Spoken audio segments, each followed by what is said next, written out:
So I'm just going to go through a little seminar that I do on how to install a garden fish pond. So there's many ways that you can go about installing a garden fish pond and various things that you need to consider. So the first thing to consider is basically where to put it. So I'm a big believer in putting the fish pond in an area that you can enjoy it.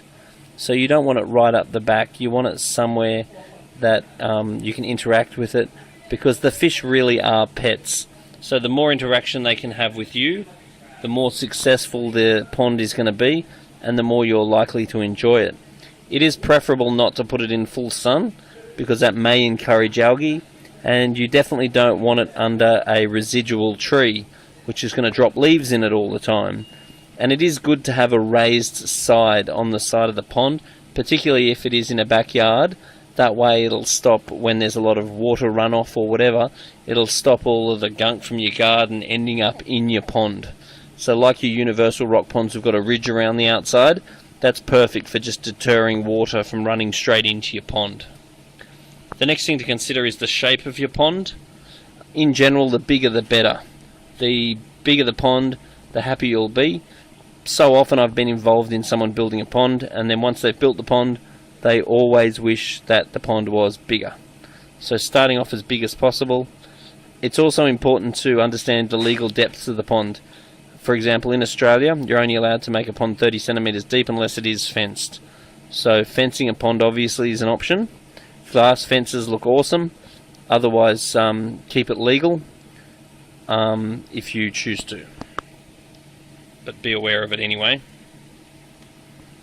Next thing is what you can make the pond out of. So there's formal and informal ponds. A formal pond means that it's a specific shape, a square, a circle. An informal pond is something that looks much more natural and is not like a square or a circle or a very formal shape. So you have ponds that are made out of cement, you have ponds that are made out of liner, ponds that are made out of fiberglass. And it's really cool if you can put a glass window in it, especially if you are doing a fiberglass or a cement pond. It really adds a lot of dimension to the pond if you do have a glass face in it, if you are doing a formal pond. There are preformed ponds available, but the ponds I like the best by far are the Universal Rock ones, because they look extremely natural, and they're very easy to install, and they last forever.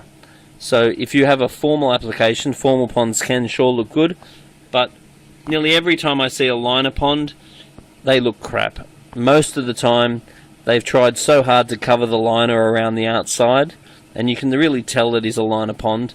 And these ponds always look fake. It's people go and decorate them by putting rocks around the outside, but I think they always look crap.